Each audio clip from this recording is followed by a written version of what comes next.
Welcome back to Quicksilva Show presents Who Is, and today I have the honor and the privilege of sitting next to the legendary DJ, the legendary producer, household name worldwide because of some of the songs and moments he has created.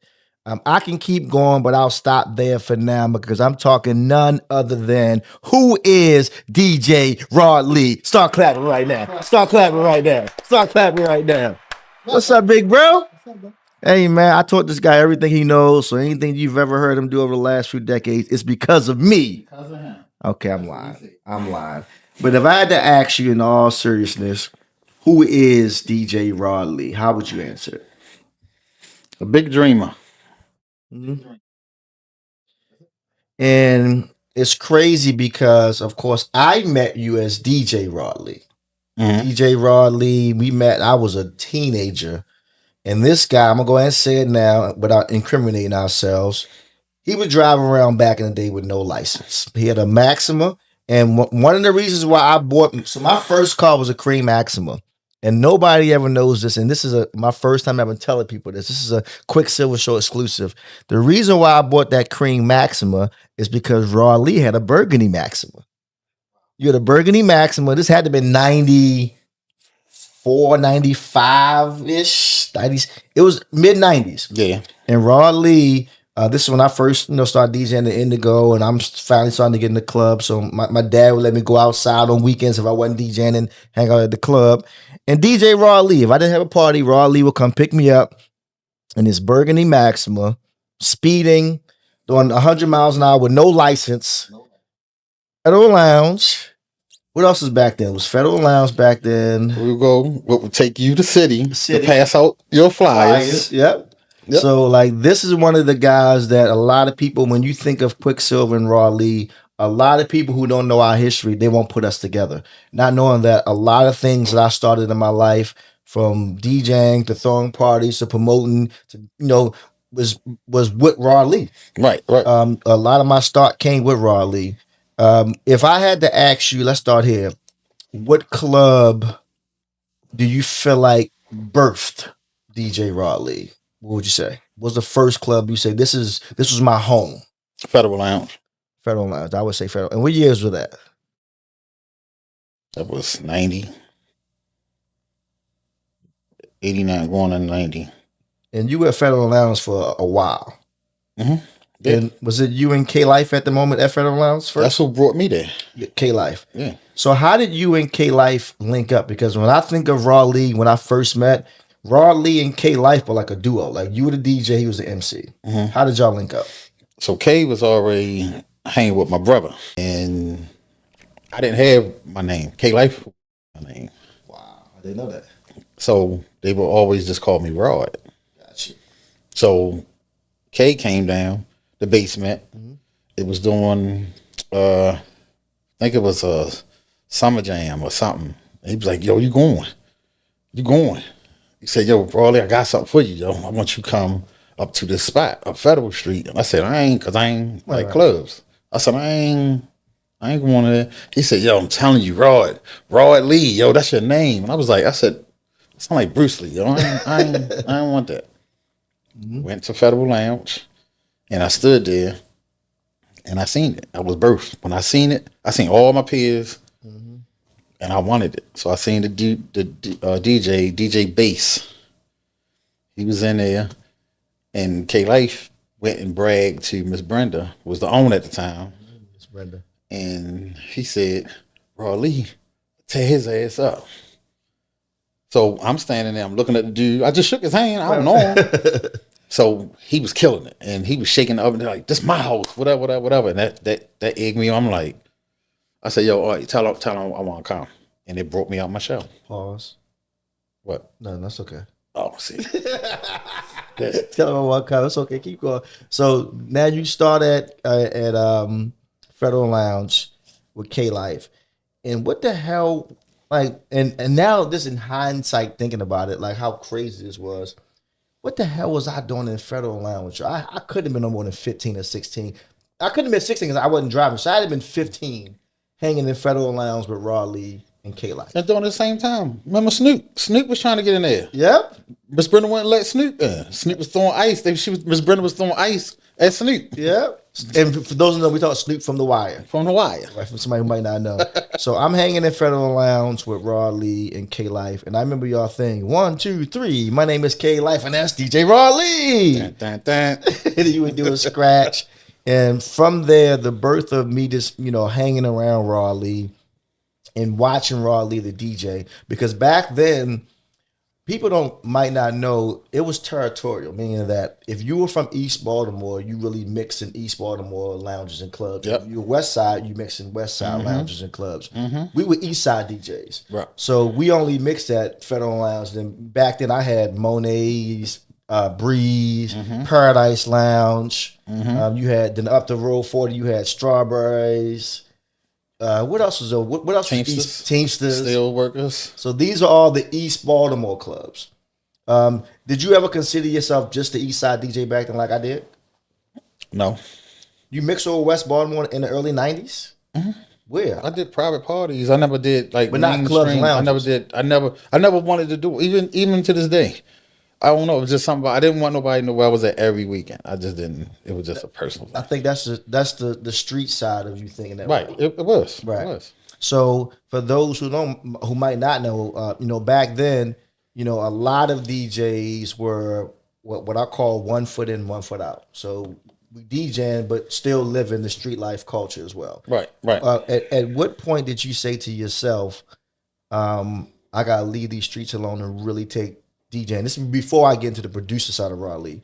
I need to really focus on this music outside of the street life. My guy got killed. And what happened at that moment when you said, I'm done? This was a cold stop? No, it was what I was doing. Couldn't nobody do it. I couldn't even get it like I was doing it. Right. So I know I couldn't do it that way. So I said, I need something that can give me the same money stream. That's when I got into the promoting. Gotcha. And as you're promoting and DJing, what year did you decide, let me put out a record and produce a song? When I went to Unruly Studio down on what's that? Maryland Avenue, Yeah. the original. And I seen Boo Man on the ASR. And then you go buy ASR. No, So what'd you start producing on? I wasn't. So how'd you make your first records? Boo Man did my records. So all your first records were done by Boo Man? Rolling. Boo Man. Rolling. That's Boo Man. So Boo Man produced Rolling. Yeah. This is my first time ever knowing. I thought you produced Rolling yourself. No, Boo Man It did. was not a applause for DJ Boo Man. One of my favorite producers, by the way. So your first record you put out was Rolling, that I remember. And the flip side of it was what? What's something else on the other side of Rolling? I can't even remember. Was it 25 and over? 25 and no, the Yeah, mix. 25 And Boo Man and produced that as well. No, that's when I brought the ASR. So after putting out Rolling, and you had a tremendous success in Baltimore with Rolling. I remember playing Rolling. It was a red and white label. I can see it in the Fat back of my- Kids. Fat Kids Fat records. Kids. After putting out Rolling, what was the first record that Raw Lee produced? Club song. Bang that thing. Bang, bang, bang, bang that thing. Bang, bang, bang, bang, bang thing. Wow. And I can remember playing that like it was yesterday. What color was the record? Bang thing was black. Was it black? Blue and white. It sure was blue and white. So then bang, the bang, bang, bang, that thing comes out. So now Raw Lee is a producer. At that moment, and this me being honest, that's your brother. If somebody would told me that Raw Lee was going to take over the producing world, I would have like, nah. I didn't see it. I knew, like, because I still looked at you as a DJ. Like, in my mind, that's Raw Lee. That's K Life partner. That's all I knew you. And then that's how I met you. So when people start saying, you know Raw Lee making club music now, like, my brother Raw Lee? Raw? East Baltimore? Nah. He like, nah, Raw making club music. So then after Bang That Thing, was it Feel Me next? What was after Bang That Thing?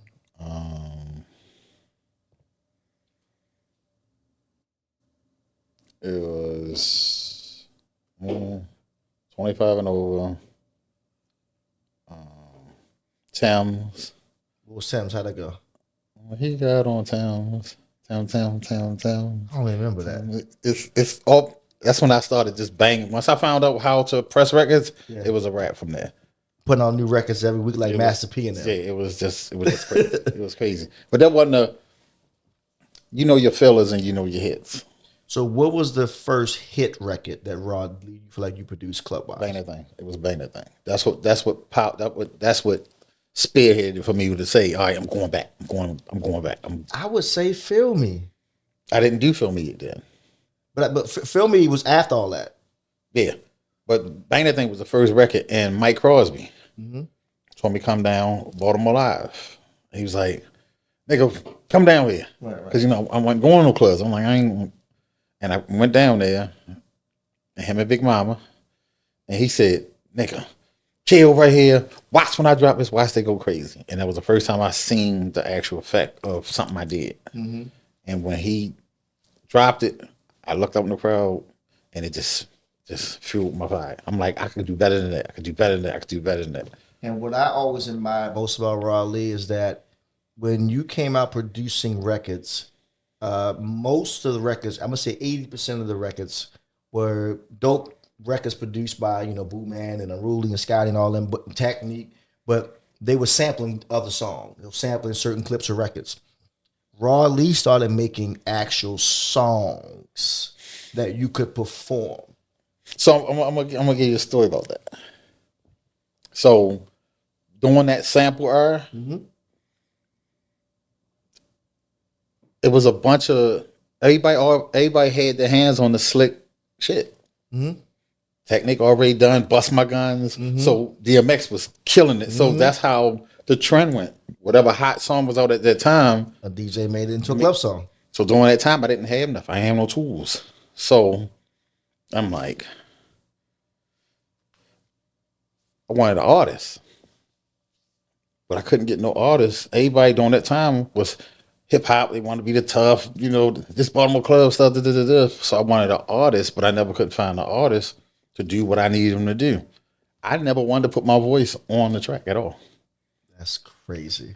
I never wanted to do it. So I said, all right, I'm going to do it. So I'm not no singer. So that's when I did Drunk. If you drunk right now, put your hands up. And I put it on the ASR, and I knew it was off. It was off tempo, but I was like, once I start taking it, and Rob Braxton, Down to Paradox. If you drunk right now, put your hand. It's funny because I can hear these songs like they were made yesterday. And then now Rod Lee is a certified producer. Now everybody knows the name. Like people at that point, I'll be honest, we stopped even thinking of you as DJ Rod Lee. This is Rod Lee, the club music producer. I'm trying to think, what record do you, after, of course, Bang That Thing, what song do you feel like you put out first that had the biggest impact of you actually singing on the record? After Rolling, after Bang That Thing. Then Feel Me. Feel Me. Burn, burn, burn, burn, burn, burn, burn, burn, burn. You know I need it. You remember the words? Why let you know, let your feelings go. Something. Damn, I can't. It was a bunch of nothing. While I'm in the studio, now can't you see that I want some Hennessy? Now I gotta ask you, feel me? God, that was a banger. But it meant nothing. If you just play it, it just rhymed. And I got that from Biggie. Biggie rapped 2 bars of nothing, but it felt good. It sounded good. Wow. So the Feel Me was the Great Adventures guy. Got you. The old guy jump off the bus. Yes. I just slowed it down. It's the same. Holy shit. Holy shit. Yo, I never and it makes all the sense. So for those, the guy jumping come off? on. So for those who are not from Baltimore or never seen the Great Adventures or Six Flags guy, it used to be this old guy. He's really a young guy, but he dressed as an old guy, wore the glasses.